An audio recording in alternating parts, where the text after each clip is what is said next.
Cuando mi tierra estaba en peligro, de ronderito me presenté.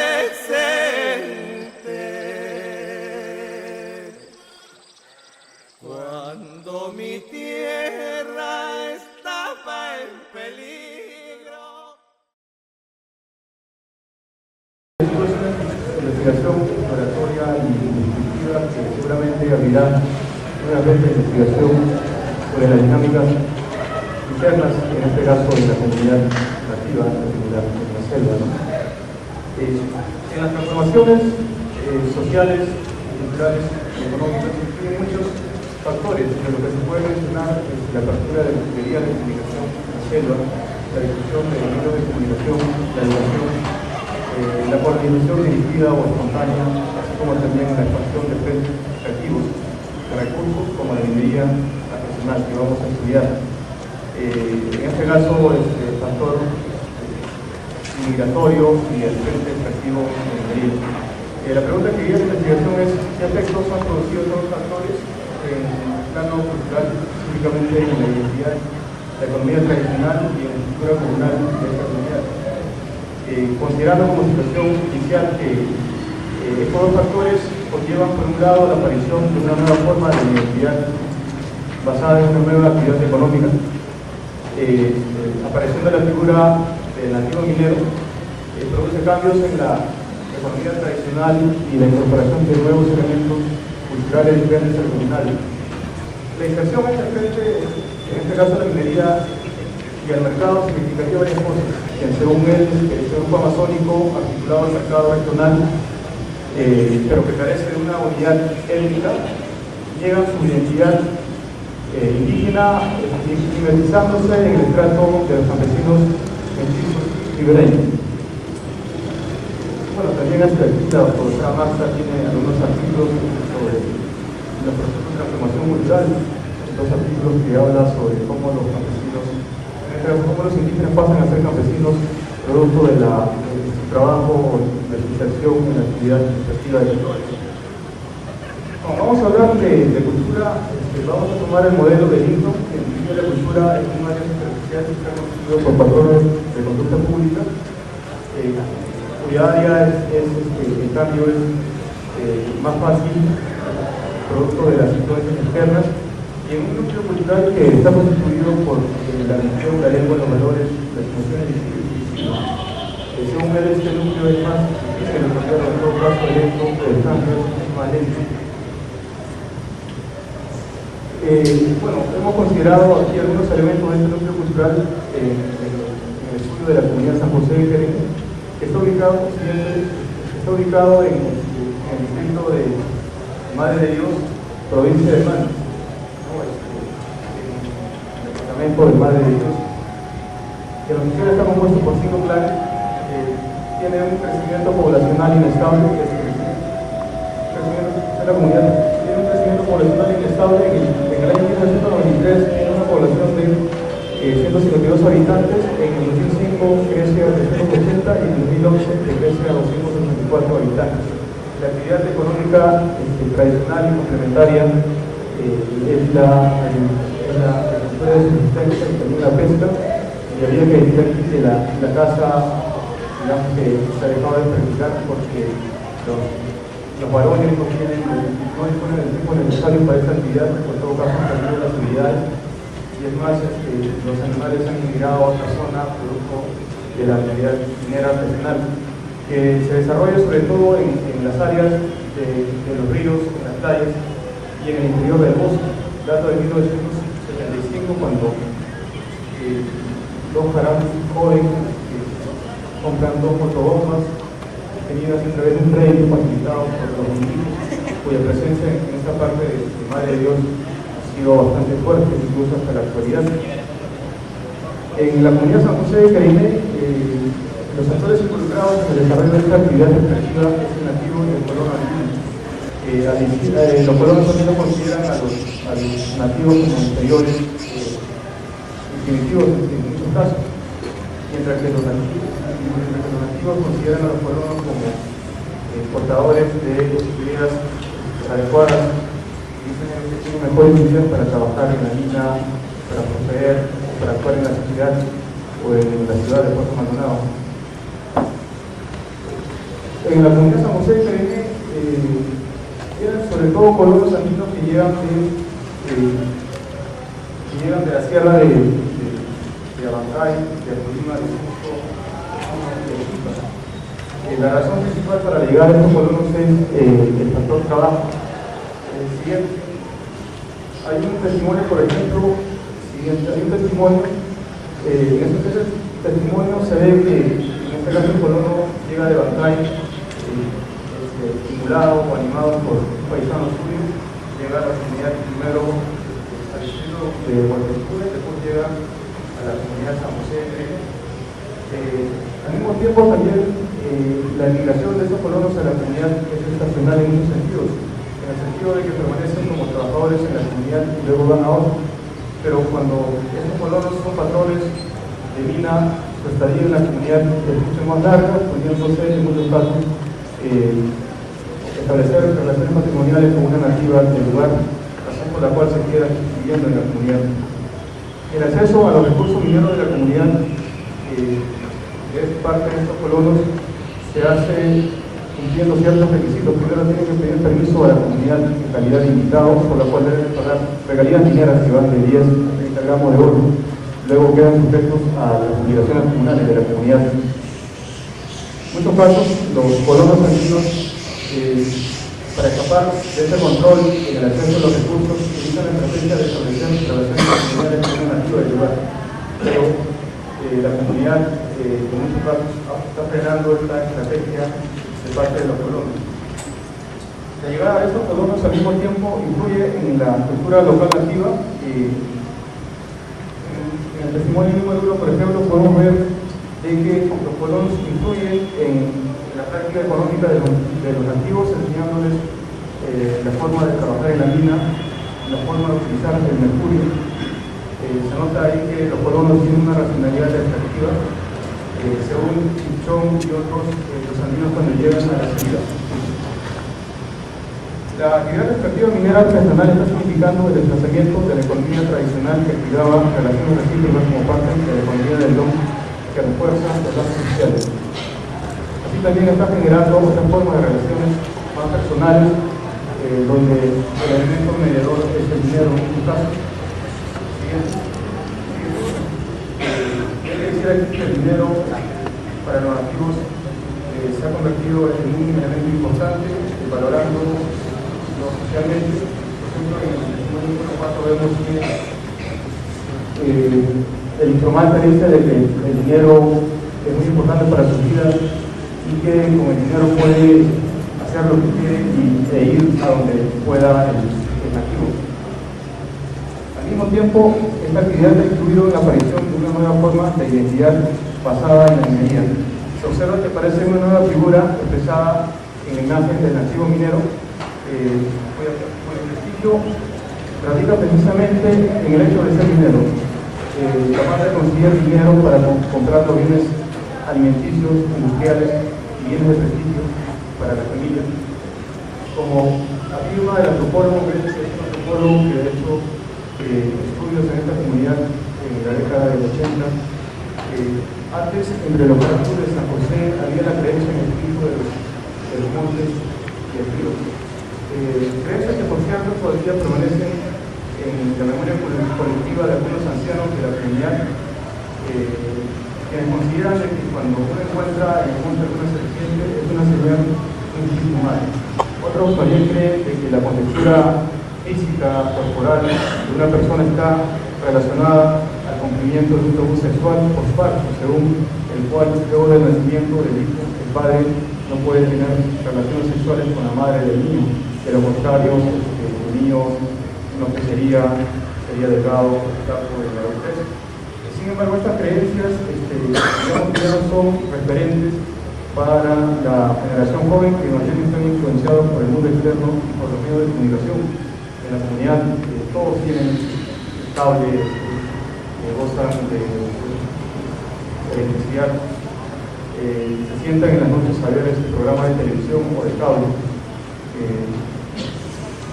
Y en general se puede decir de que los padres de San José están más ocupados en el trabajo de extracción minera, teniendo poco tiempo para la preservación y la reproducción cultural relacionado al mantenimiento de estas creencias tradicionales. Por otro lado, esta actividad extractiva también está significando una desestructura comunal y pérdida del control de la comunidad sobre sus miembros.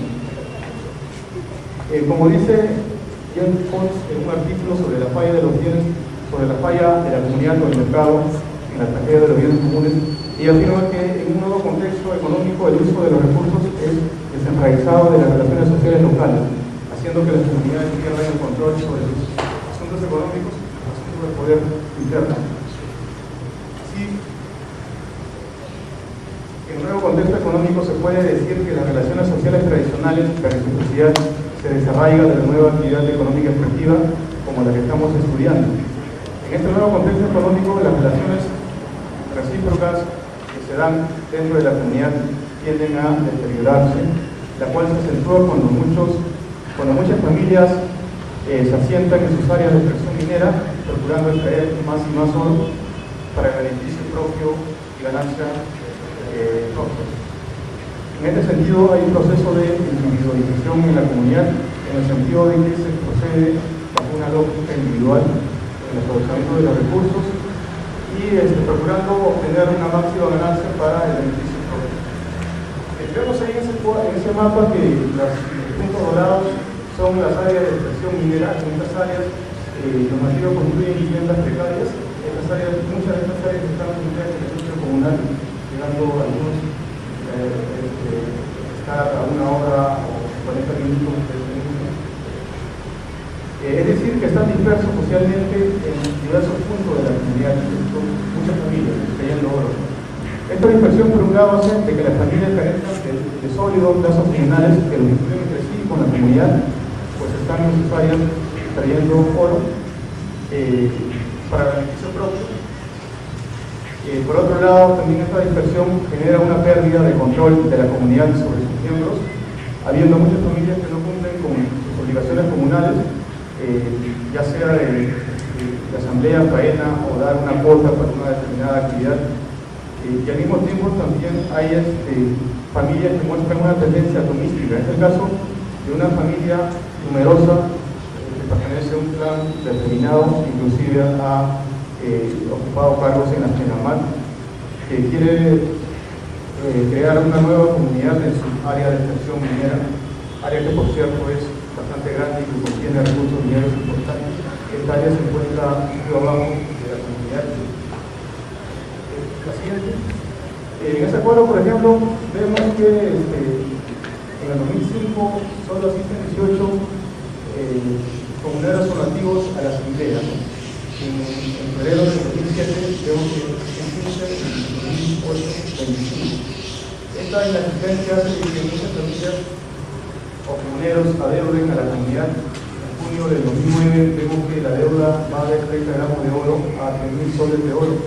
En marzo del 2010 la deuda va de 10 a 40 gramos de oro. Este último equivale más o menos a 5.000 soles, ¿no? Estando el oro en ese momento cuando sigue 128 soles gramos. Como conclusión podemos decir de que la transformación en la economía, la identidad cultural y en la estructura comunal de San José está en un proceso que todavía no se ha acabado. Esta transformación, como hemos visto, es vinculada por factores externos, para nuestro caso, la expansión del frente extractivo minero de la nacional y la inmigración andina, los cuales influyen en la redefinición y construcción de una nueva identidad en referencia al predominio de una nueva unidad económica. También el caso muestra de que la actividad extractiva genera el desplazamiento de la economía tradicional o la economía del oro. En todo caso, esta economía previve de una manera marginal dentro de un nuevo contexto económico. Del mismo modo, abre un proceso de estructura comunal, pues al interior de la comunidad hay intereses contrapuestos, una lógica individual, actores atomísticos, siendo débil de interacción y cooperación entre sus miembros que ya son dispersos en sus lugares de extracción minera, haciendo que la comunidad pierda el control sobre esto. También los colonos andinos que migran a San José son unos referentes culturales para los nativos, quienes por momentos tienden a mimetizarse al pueblo, no quieren parecerse a ellos cuando van a la ciudad. Pero se puede decir de que esto también no forma parte de una estrategia, ya que tienen poca fortalecida su identidad cultural al considerar que su lengua es una fuente de atraso. Si desaparece la lengua ya se habría perdido parte de la identidad de esta comunidad. Bueno, eso es todo. Gracias.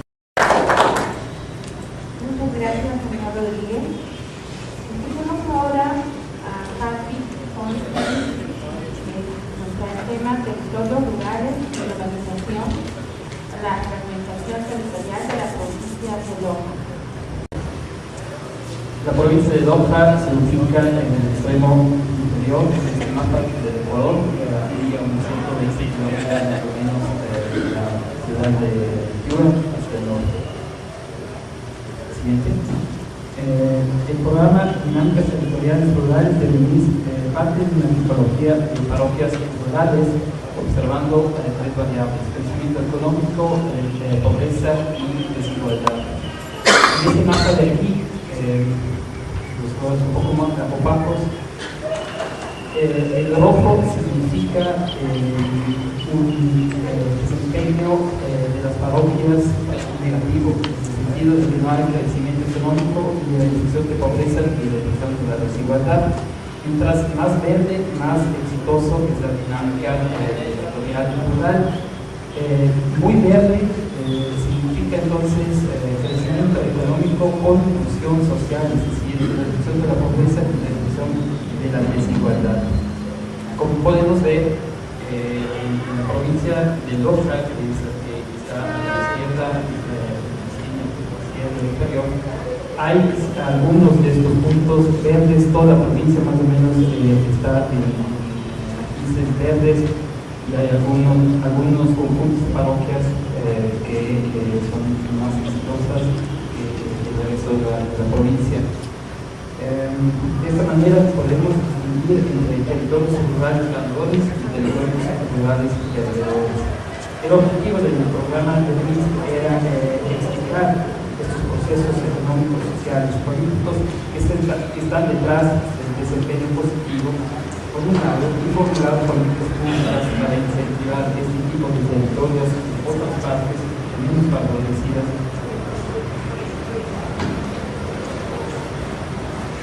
Los dos objetivos de mi participación hoy en día son, primero, explicar las dinámicas territoriales rurales en la provincia de Loja, en base al marco conceptual del mismo, que hace énfasis en la interacción entre actores, organizaciones sociales, activos dentro del territorio y las personas. El segundo objetivo es mostrar cómo las dinámicas territoriales rurales promueven la emergencia de nuevas estructuras espaciales. Estamos hablando en este contexto de la fragmentación de la provincia de Loja. La fragmentación territorial a nosotros significa la superación del histórico aislamiento de la región sur del Ecuador, el surgimiento de nuevos polos de articulación espacial y grupos comerciales, y la vinculación de la población rural lojana con mercados y actores extraterritoriales de envergadura global. Materiales y simbólicos. Seguimos entonces a la conceptualización en el sentido de la geografía francesa, la caracterización geográfica del territorio significa entonces primero identificar estos flujos de materiales simbólicos y la valoración, es decir, asignar la importancia para la población de este territorio. Estos flujos cambian según cambian las sociedades que establecen estos objetivos. La dimensión territorial, como mencionó Raúl antes en la presentación principal,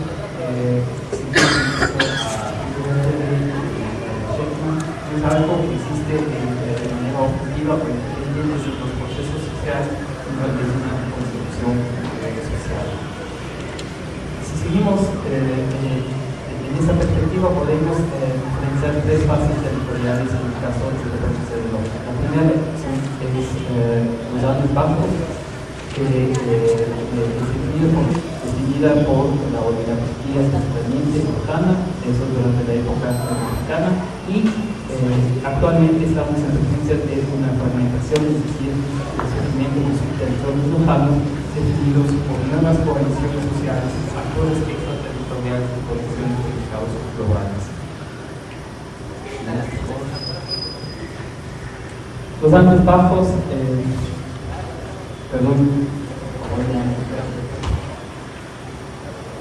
nos referimos básicamente a esta zona de aquí, entre Cajamarca, Perú, y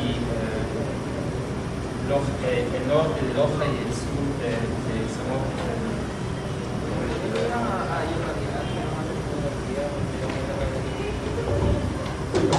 La podríamos describir en los siguientes términos. Es una zona donde la cordillera de los Andes se pierde al sur, es decir, desaparecen las montañas glaciares permanentes, lo cual tiene efectos importantes por la disponibilidad de agua durante el año. La cordillera occidental, además pierde su patrón longitudinal paralelo al Océano Pacífico, al convertirse en estribaciones alpinas que se dirigen hacia el mar.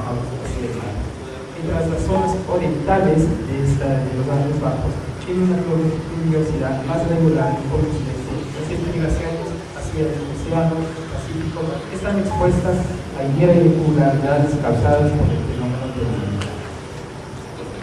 viento. Durante el periodo precolonial podemos identificar los siguientes flujos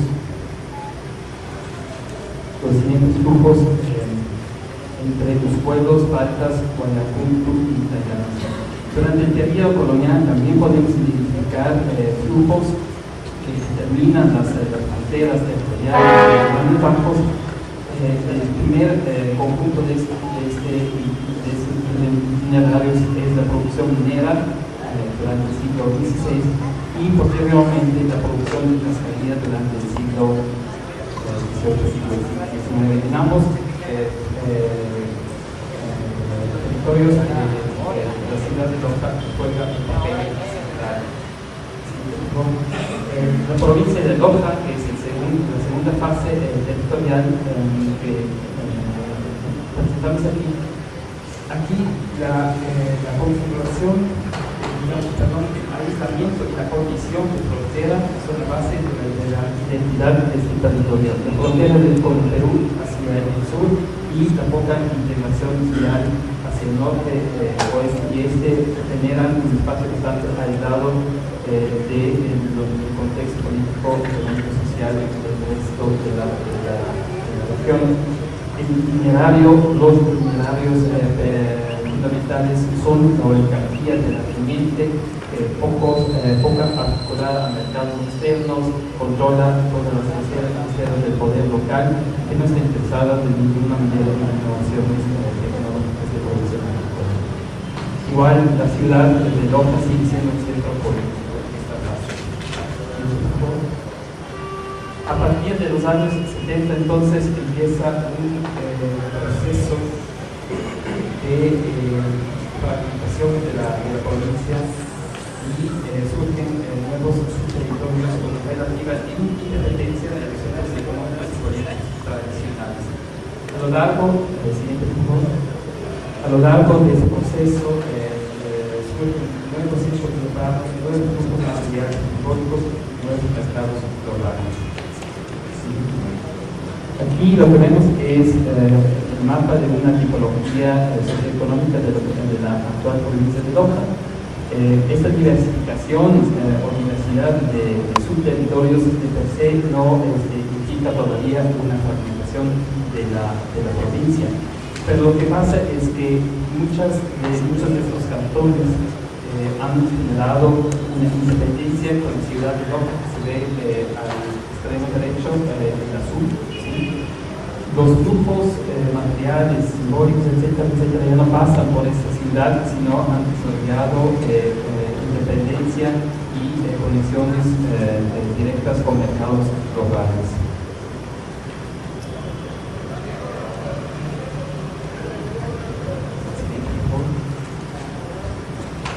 en la cual, digamos, en el documento escrito, discutimos dos casos de estas subregiones que están surgiendo últimamente. Voy a presentar aquí en nuevo artículo sobre el caso de la subregión capitalera que se encuentra en el sur de la provincia. El primer cuadrante muestra la situación antes de la dinámica territorial rural y en la cual los hogares capitaleros estaban fuertemente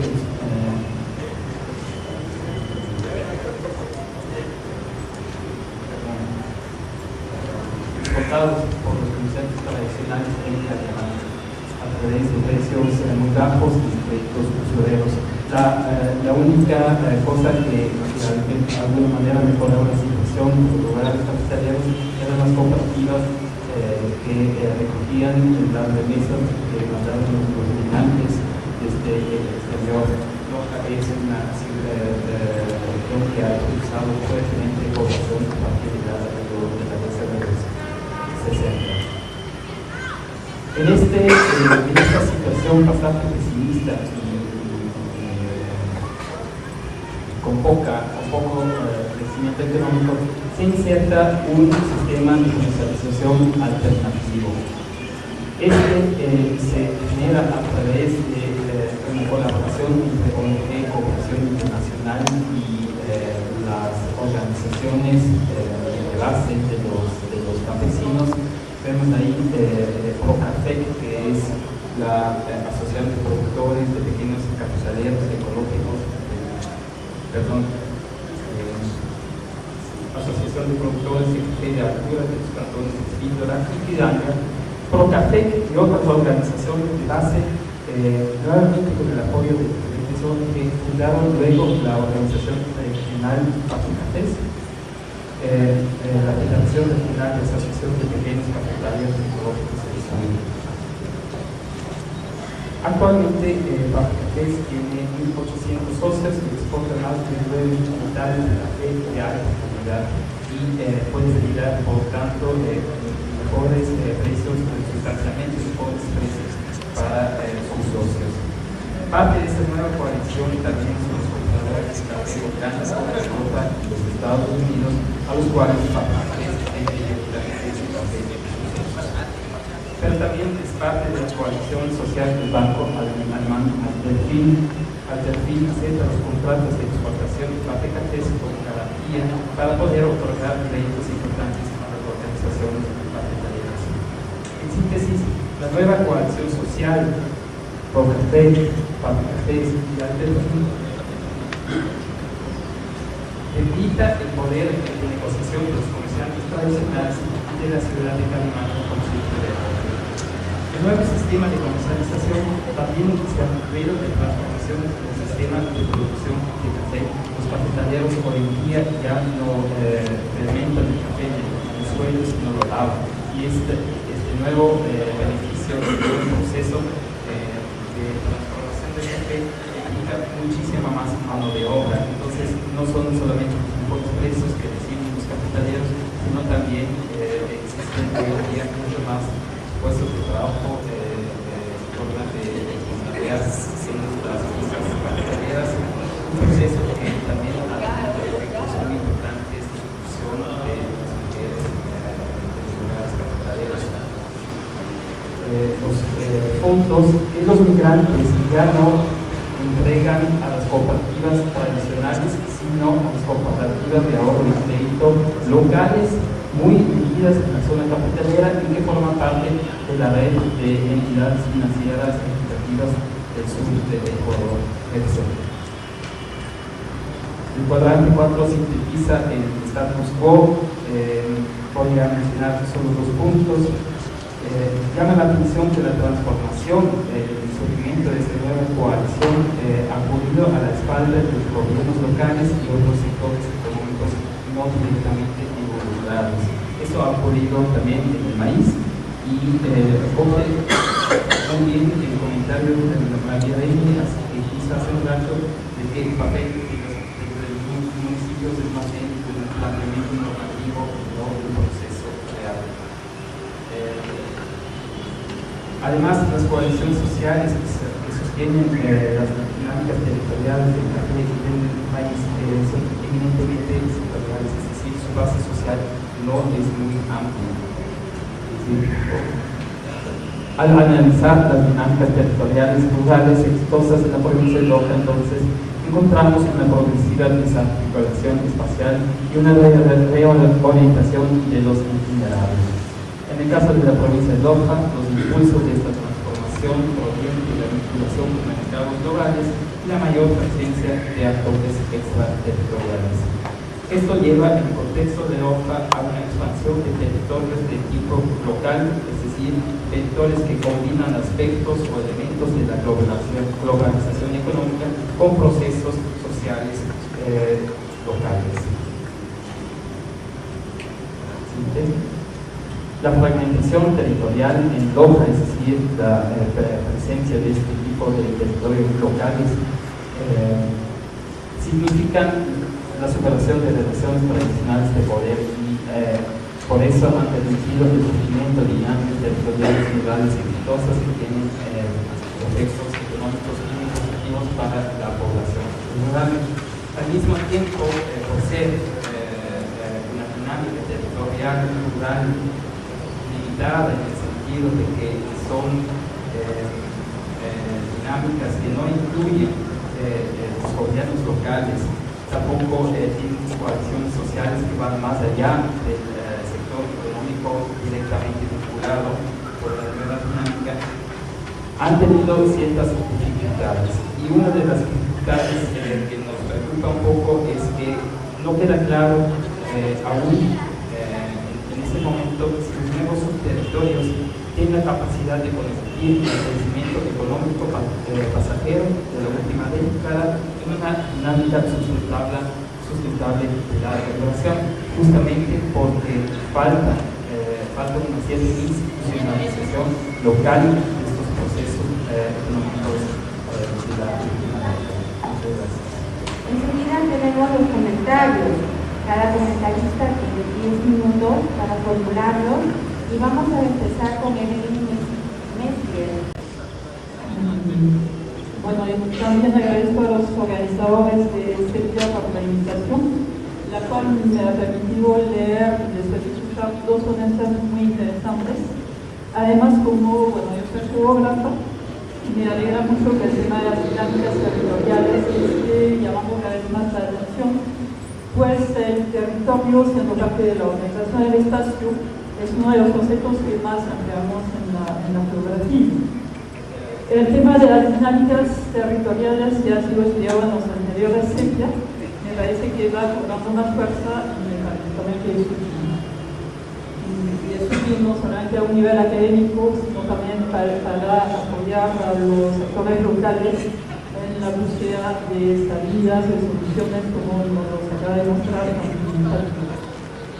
Una de las cosas que me llamó la atención en el caso de estas dos ponencias es que la noción de territorio nos obliga a tomar en cuenta todos los actores que tienen una presencia conjunta, interactúan y toman decisiones sobre un espacio limitado. En mi caso se llamó territorio a una porción del espacio terrestre que está apropiado por un espacio local. Y me parece que esa necesidad o esa obligación que tenemos cuando utilizamos ese enfoque de territorio de tomar en cuenta todos los actores involucrados que toman decisiones sobre los recursos de estos territorios es una de las ventajas de este enfoque frente a análisis más sectoriales, como por ejemplo ese que se interesa en el tipo de agentes de la cultura. Me parece que puede llevarnos a un análisis más preciso de las articulaciones de los conflictos de interés y finalmente permitirnos entender mejor las soluciones. En las dos ponencias que han sido presentadas se ve muy bien quiénes son los tipos de actores que tienen presencia en el territorio y que toman decisiones en el territorio. En San José, los actores principales de los campos territoriales son los nativos mismos, también los inmigrantes andinos. En Loja, en el caso de Café, las comunas, la organización local, las ONGs, las cuales parte son de Loja y también ONGs de Loja. No voy a hablar del caso del maíz porque Patrick no ha tenido tiempo de desarrollarlo, pero veríamos en ese caso también lo interesante de la comparación que Patrick no ha tenido tiempo de desarrollar aquí, es ver que pueden ser actores muy distintos. En el caso de la región del maíz, que él no ha podido presentar, son los representantes de grandes empresas vendedoras de agroquímicos, son representantes de bancos, de cajas rurales, de cajas que otorgan crédito. Y por supuesto ya sabemos a ese nivel, a esa altura, ya viendo nada más cuáles son los actores que intervienen en un territorio, bueno, ya sabemos que no va a pasar lo mismo, que las dinámicas territoriales no van a ser las mismas, que estos actores no tienen los mismos intereses y no van a tomar las mismas decisiones. Pero eso no es todo. En la globalización actual, aún más que antes, es necesario además tomar en cuenta los vínculos con espacios lejanos, los cuales no implican la presencia directa de los actores en el territorio. Y es la forma como evolucionan esos vínculos. Bueno, esos vínculos en la globalización actual han aumentado, se han diversificado. En ese sentido, yo ya no aclararía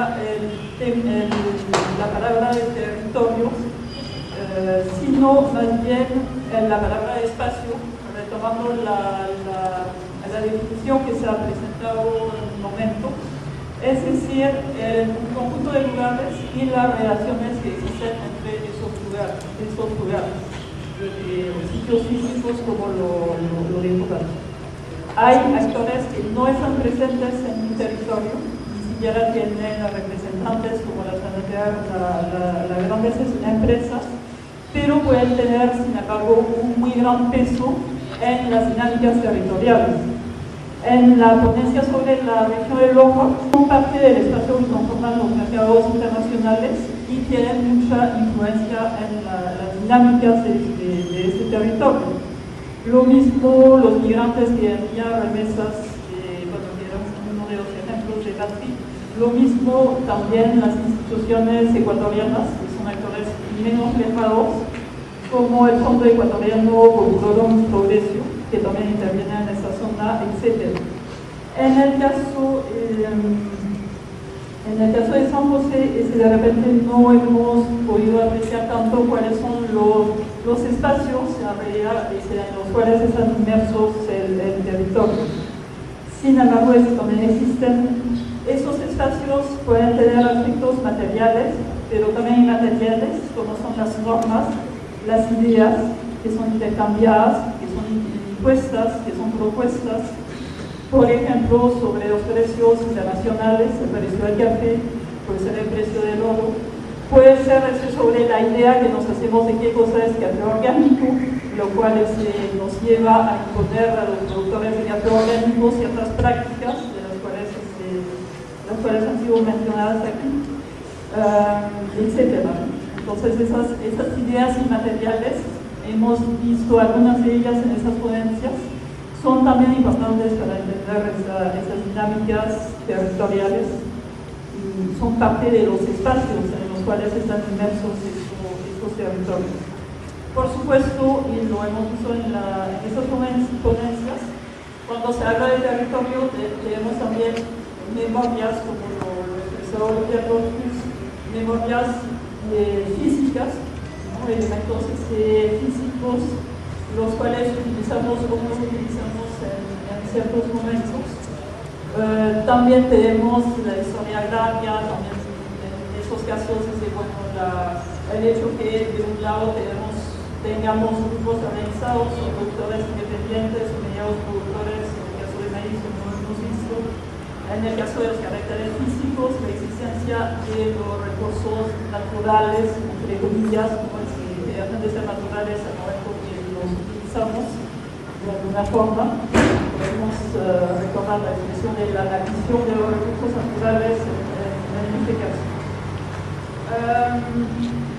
La forma como se interrelacionan esos actores que hemos mencionado al inicio tienen que ver obviamente con esa historia.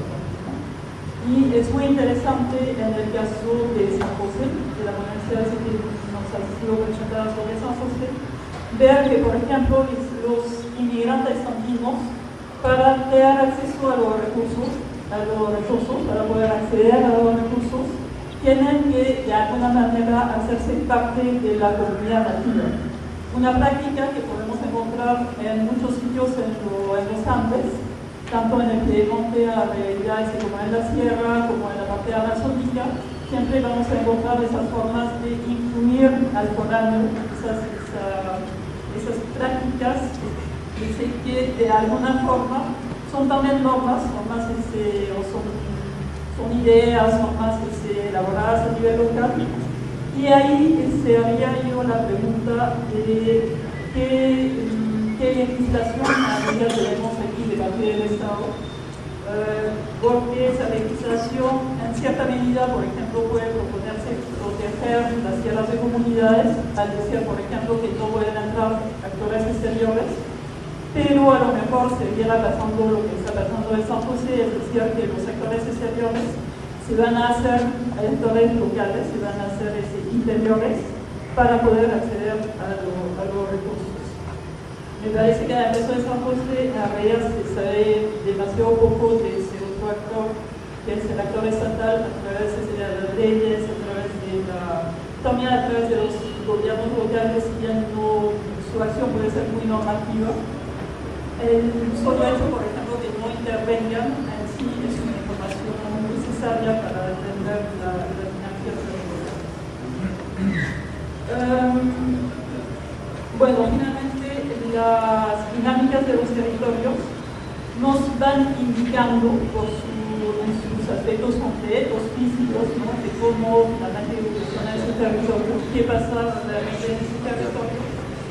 Bueno, nos van indicando la realidad qué actores van teniendo mayor peso, mayor poder, quiénes están ganando, quiénes son los actores cuyas decisiones sí son acatadas y van efectivamente transformando el territorio en fuerzas significadas. En realidad, las dinámicas territoriales también son como la huella de lo que está ocurriendo en los rubros económicos y sociales, y nos ayuda esa huella a entender exactamente la naturaleza de esos procesos económicos y sociales. Son elementos por lo tanto, que nos permiten entender mejor qué está pasando. Finalmente, la relación entre sociedad y territorio también es una relación reflexiva, y es un punto que también me pareció muy interesante en las dos ponencias. Vemos también como la nueva construcción territorial influye a su vez en las dinámicas sociales y políticas. Al momento que uno entra a estudiar con mayor detalle esas dinámicas territoriales, se da cuenta que genera también cambios en las dinámicas sociales, políticas. Por ejemplo, en San José, la minería modifica la relación de los hombres con el territorio cambia. Las partes del territorio que están utilizadas por esa sociedad, por las familias, cambian. Las familias viven de forma más dispersa, y eso a su vez influye en las relaciones sociales, como ya ha sido mostrado. Lo mismo en el caso del oro, en el caso del café. Los modos de producción, en el caso del café, ayudan a que las mujeres tengan mayor peso porque tienen mayores recursos económicos en esta nueva configuración territorial. Y en la ponencia es muy interesante ver que en el caso del maíz también las mujeres van perdiendo esa participación. Entonces, para terminar, es una relación, puede ser reflexiva, el territorio, la nueva configuración del territorio a su vez va a influir en la relación. Entonces, para nada más concluir o terminar, quisiera subrayar también que estas ponencias nos muestran que la influencia de actores muy lejanos en la globalización, o la influencia de actores más cercanos, como son las empresas, en el caso del maíz, como son los colonos andinos, pueden ser igual de negativas. O sea, no por lo que un actor en un espacio, no por lo que un actor venga de más lejos, o no por lo que el territorio sea parte de un espacio espacio más amplio, el efecto va a ser necesariamente negativo o positivo, depende de los casos, y me parece también todo el interés de ir estudiando esas localidades, esos territorios completos.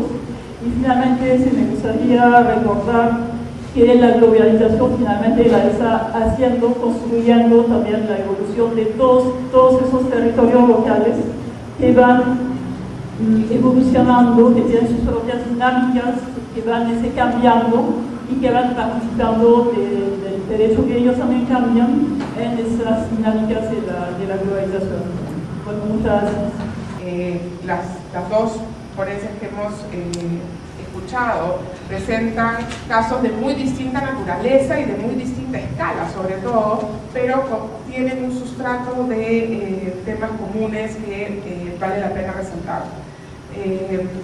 Quiero comenzar mencionando el tema que ha sido mencionado por ambos, en particular por el estudio de Juan sobre San José, que es el tema de la pérdida de la identidad, ¿no? Y ahí yo creo que hay que tener mucho cuidado, porque lo que estamos viendo es un cambio en la identidad de esa comunidad.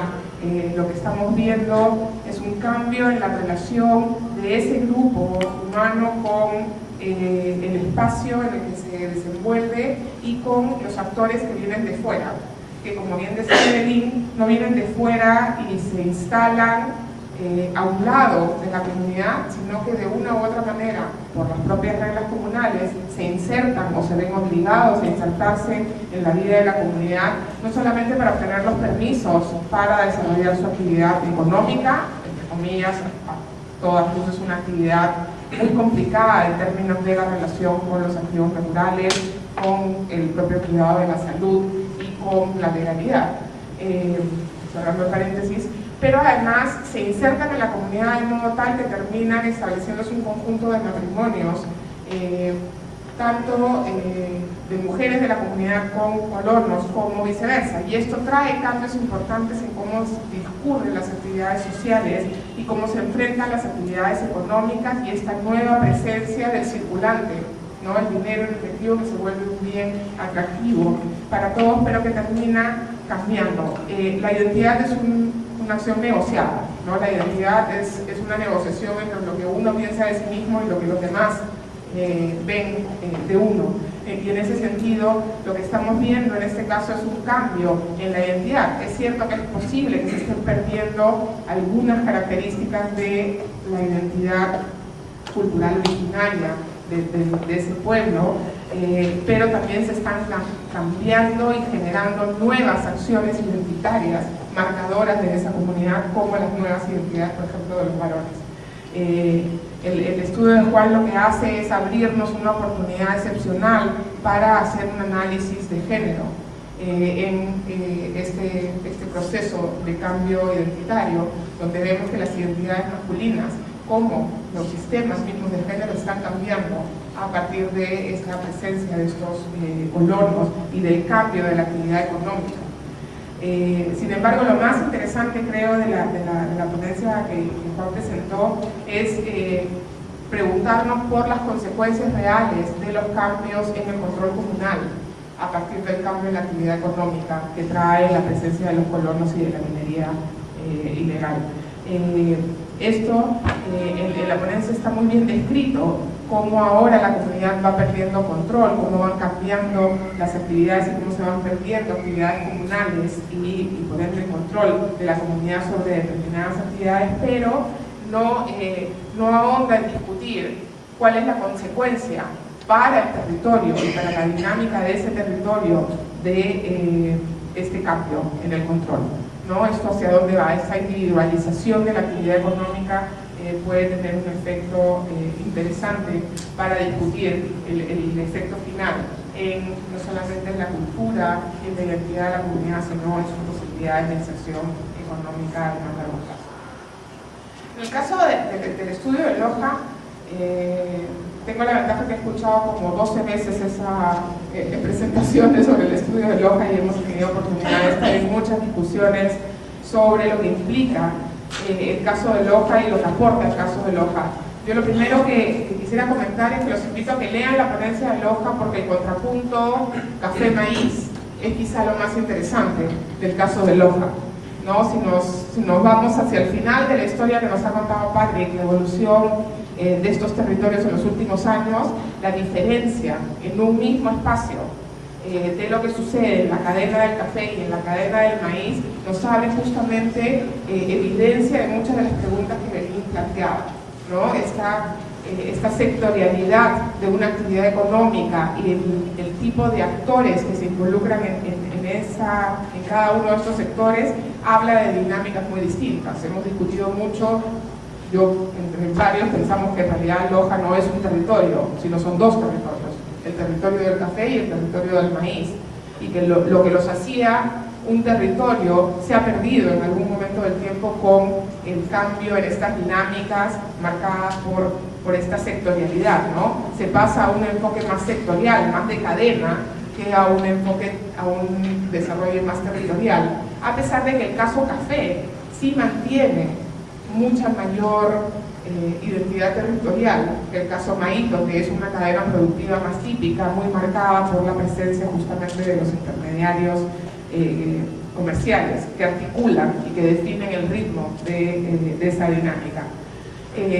Es interesante además en este contrapunto café-maíz de Loja la diferencia en las coaliciones que se forman alrededor de cada una de estas actividades económicas sectoriales, ¿no? Y en ello Patrick en particular ha desarrollado un trabajo discutiendo las implicancias de género de estos desarrollos sectoriales y de sus características, y discutiendo no solamente el cambio en la capacidad de agencia que han registrado las mujeres en estas dos cadenas productivas, revelando que hay un efecto importante también en la capacidad de un sector económico, de una actividad productiva, de generar procesos de desarrollo, de cambio social, político y no solamente económico, a partir de las características de esta coalición y de las características de los actores extraterritoriales que participan en ella. La ausencia del gobierno local, en el caso de Loja,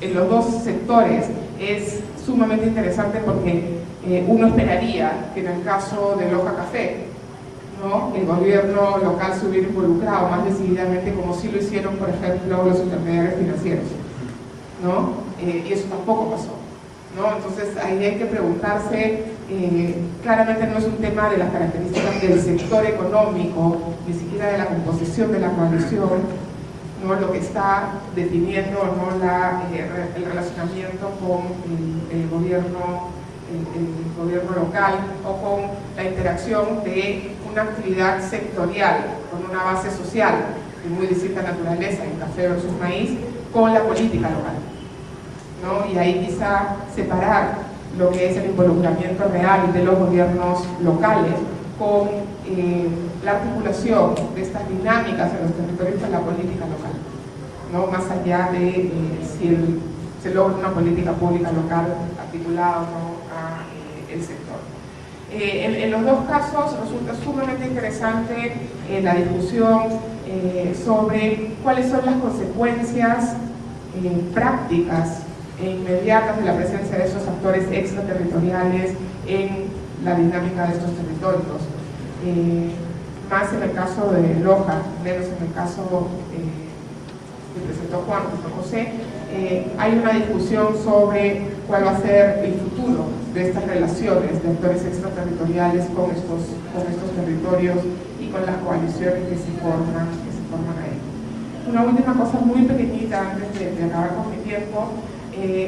Es muy interesante en los dos casos el rol del circulante, del dinero, la intermediación, ¿no? Claramente en el caso de San José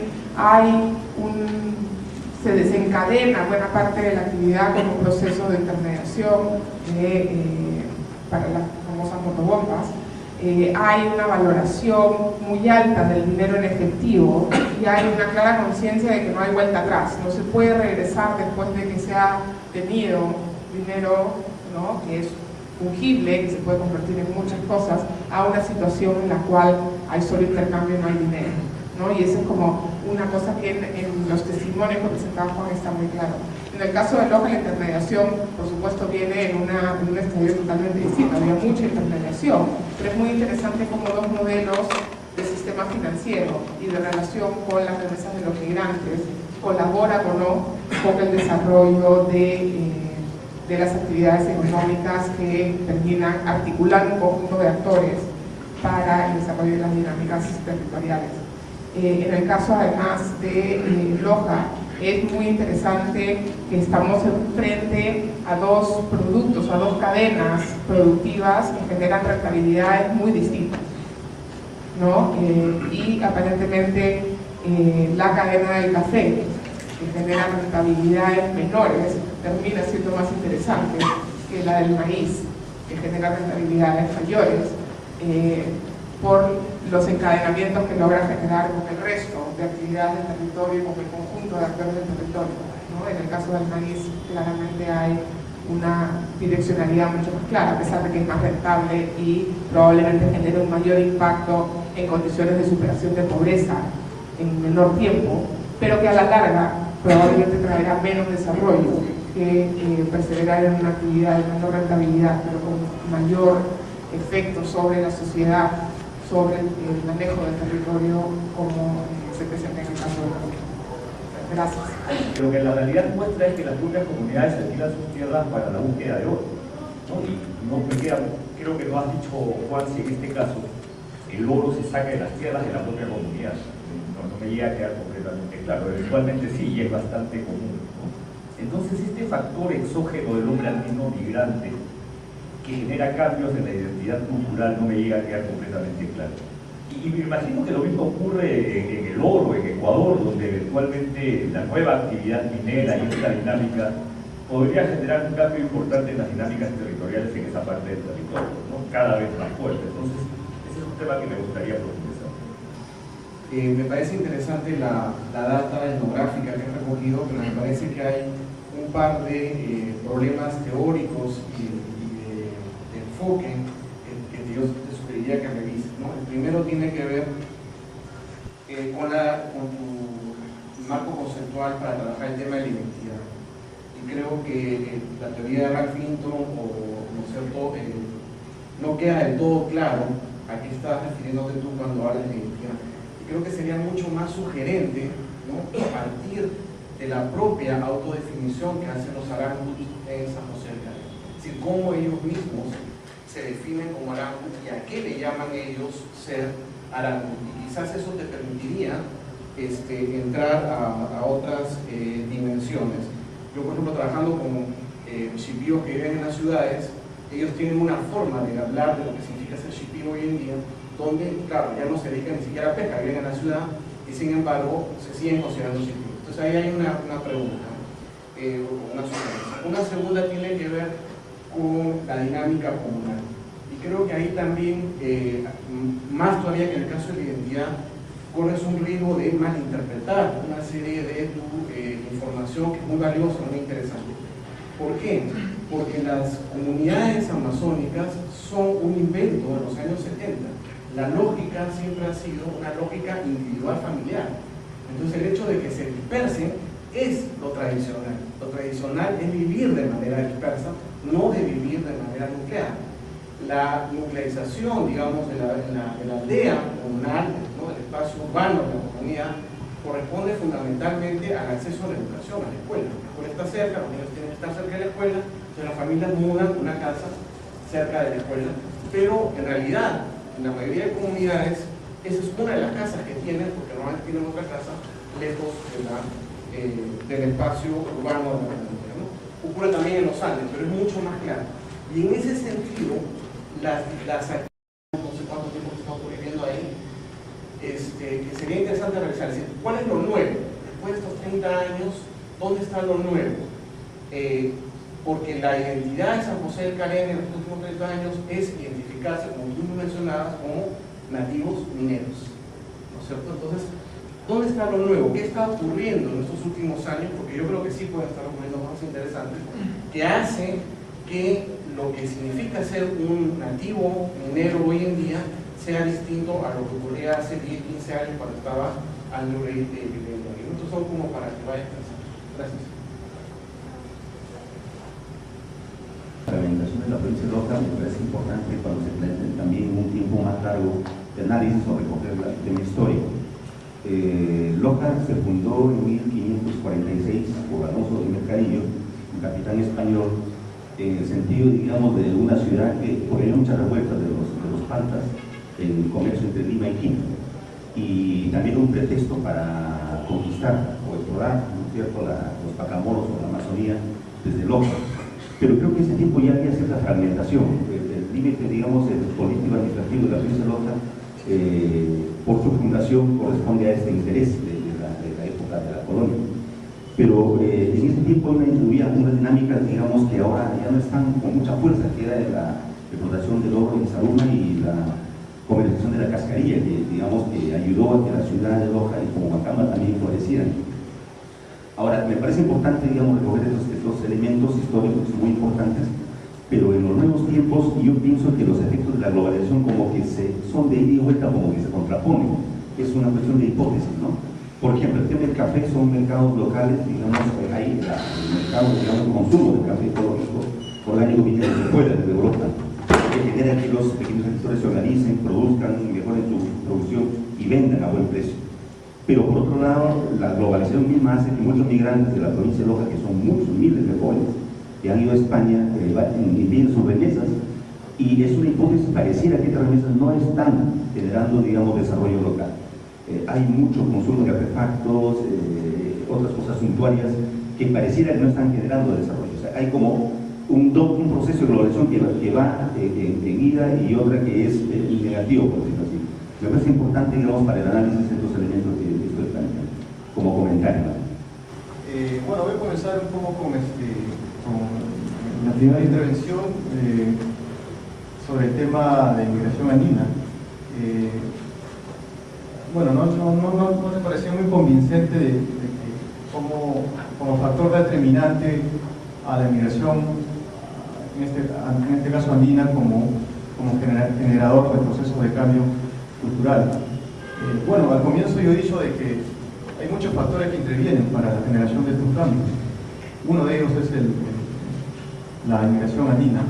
Bueno, pueden haber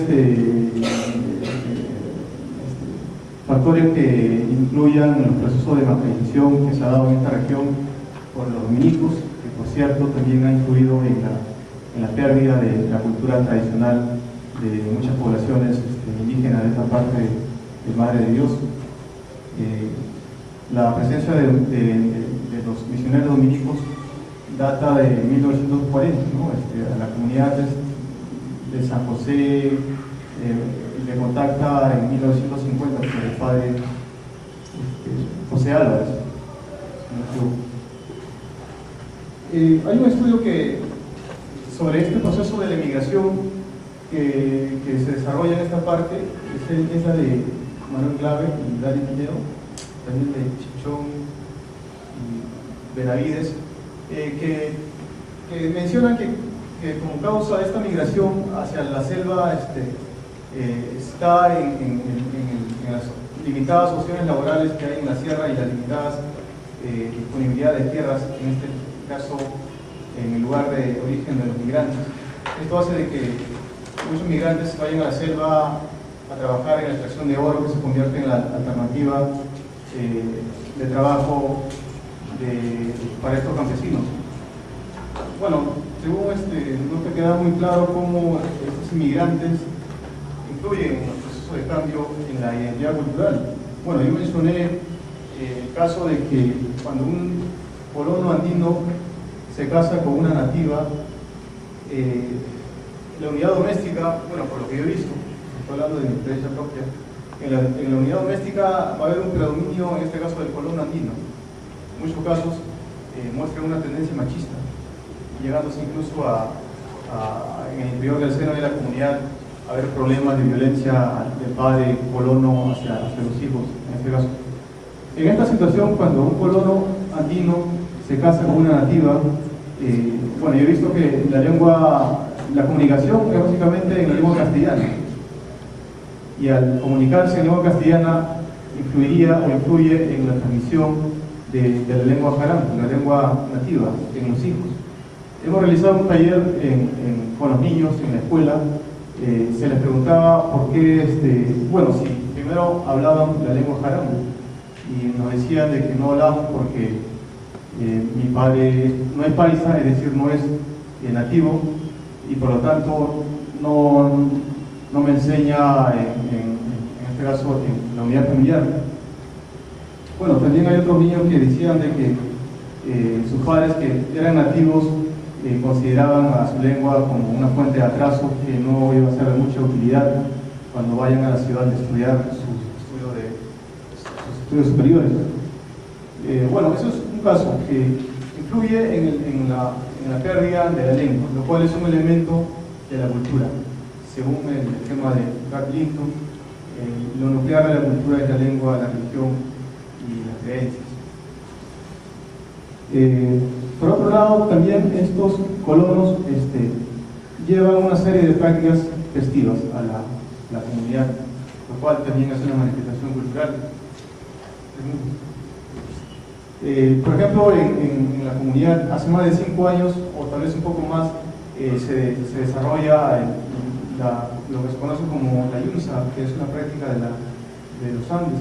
En un principio fue desarrollado por una colonia de Bancay, pero después ya fue, digamos, incorporado dentro de la comunidad al ser reproducido y realizado por los colonos, por los nativos, en especial los nativos que tenían más áreas o tienen más áreas de expresión minera, ¿no?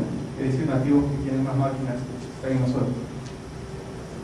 Bueno, hay dos elementos ahí de cómo los colonos influyen, ¿no? En este caso en la transformación de la cultura. No sé si te digo convencer.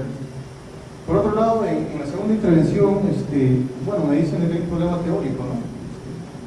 Básicamente el modelo de Ralph Linton yo lo utilizo para la cuestión de cultura, para comprender qué elementos componen la cultura y no tanto para definir la identidad. Hay una definición que inclusive está explícito en los convenios internacionales cuando se habla de identidad y cultura. Se dice de que se dice de que se debe de recurrir al aspecto subjetivo, es decir, la autoidentificación, para comprender este tema. Y bien, bueno, tradicionalmente también la identidad se ha definido en base a este rasgo subjetivo, pero también a rasgos objetivos, que bien tú comprenderás, componen la vestimenta y otros elementos más.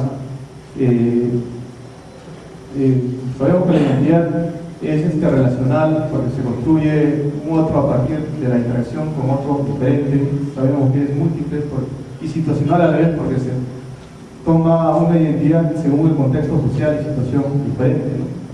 Esto se habla como reforma. ¿Qué significa ser jarango?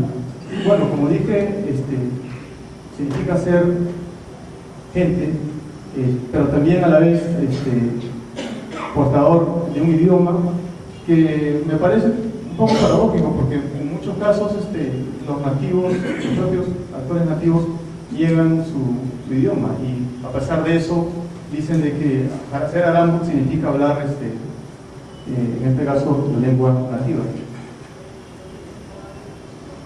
Ahora, sobre el caso de las dinámicas comunales, me decías de que lo tradicional es vivir esparcido dentro de un espacio comunal. Y claro, y tiene razón que el modelo de comunidad de la Amazonía es un modelo importado de los Andes, ¿no? Con la ley de comunidades, con la ley general de comunidades nativas, ¿no?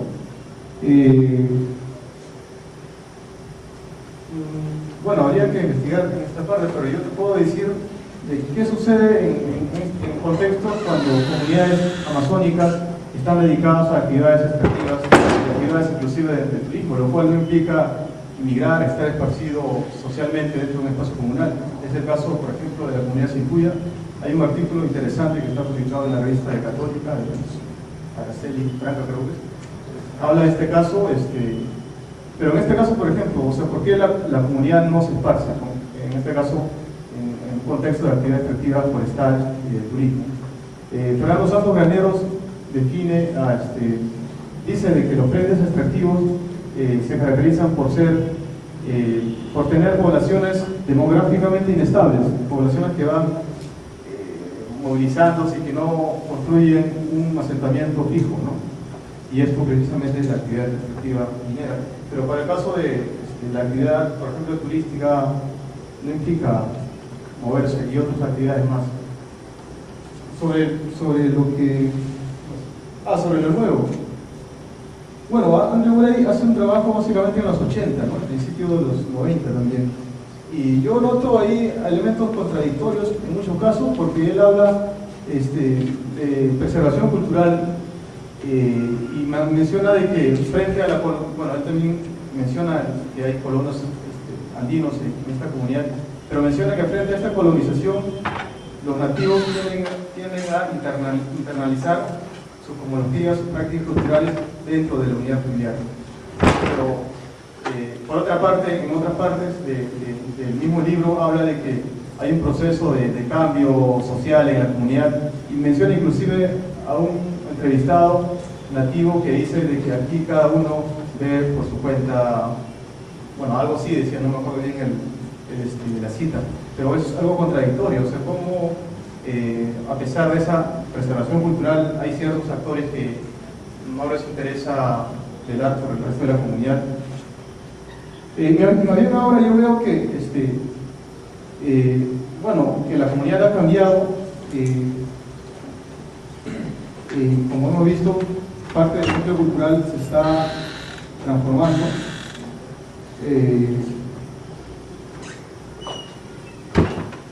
Si bien es cierto, tú dices de que la lógica individual es, digamos, no es un indicio de la estructura comunal, pero también, digamos, que sí puede ser un elemento bastante, no sé si determinante, pero sí importante en la estructura de la comunidad.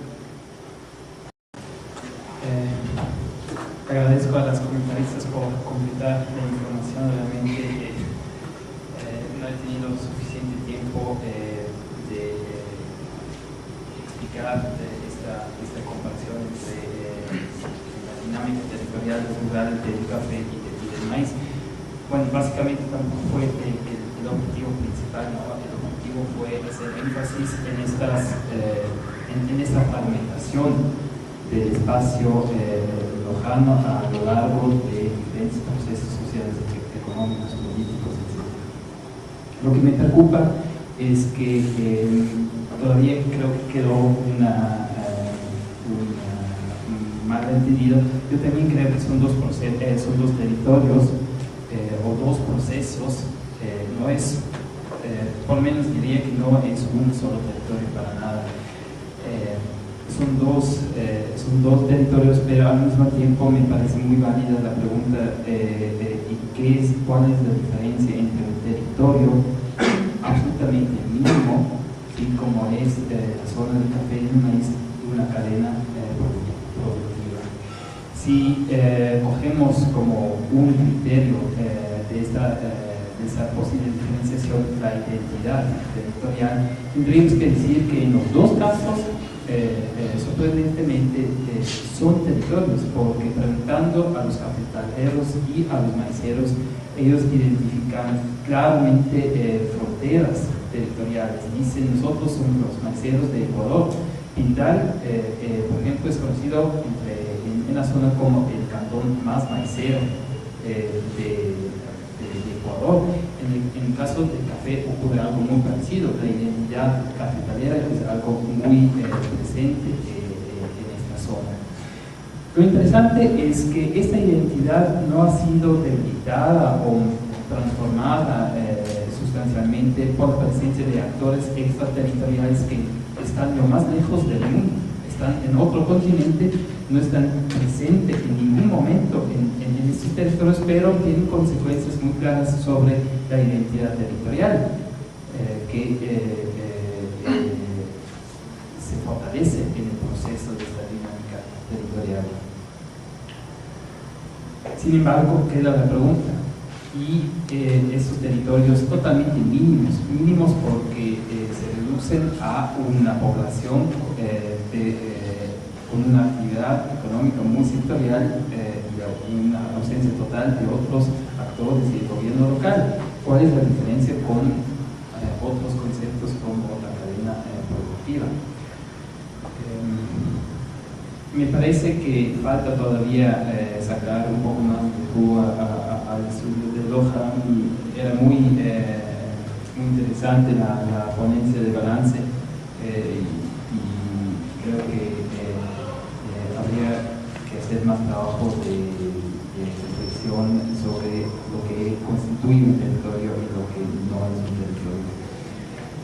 Solo una cosa más sobre los dos aspectos de la globalización. Es muy conocido que la globalización tiene aspectos negativos y otros más bien positivos. Puede ser que en el caso de Loja, un hogar cafetalero siente los dos aspectos en su propia unidad productiva. Puede vender el café a un mejor precio, pero la globalización también facilita la migración de la población rural, es decir, el hogar cafetalero cuenta con miembros ausentes durante muchísimos años. No estoy muy de acuerdo con el hecho, con la afirmación de que las remesas no han servido para la dinamización territorial, para dinamizar economías rurales. Sabemos que muchísimos estudios en Ecuador han encontrado justamente eso. Las remesas, se dice, no han servido para fomentar la economía, sino han servido para aumentar los niveles de consumo. Sin embargo, en este caso, puede ser que encontramos una excepción. Gracias a estas cooperativas de ahorro y crédito locales, que no son las cooperativas y los bancos tradicionales como el Banco de Loja, que es una institución financiera muy grande, estas cooperativas de ahorro locales alternativas, ¿sí?, han sido capaces a lo largo de los últimos 5 a 10 años a captar un montón de dinero que es en una buena parte, no sabemos exactamente cuál es la proporción, pero una buena parte de estas remesas fueron depositadas por las mujeres, y ahí también hay un aspecto de los sistemas de género que influye en estas cooperativas de ahorro alternativas. $50,000, que es mucho dinero en un territorio donde la población, en el 98% es pobre, fueron utilizados para pagar a la Procafec un crédito que a su vez fue utilizado para otorgar créditos a los hogares cafetaleros.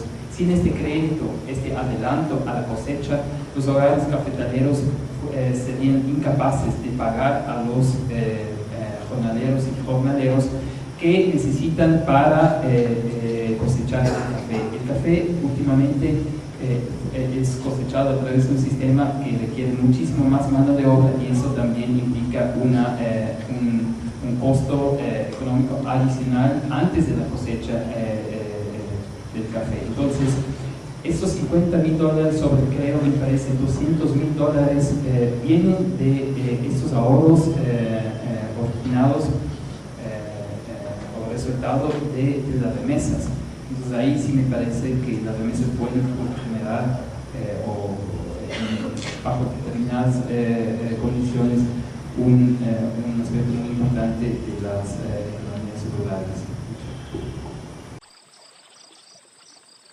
Cuando mi tierra estaba en peligro, de ronderito me presenté. Cuando mi tierra estaba en peligro.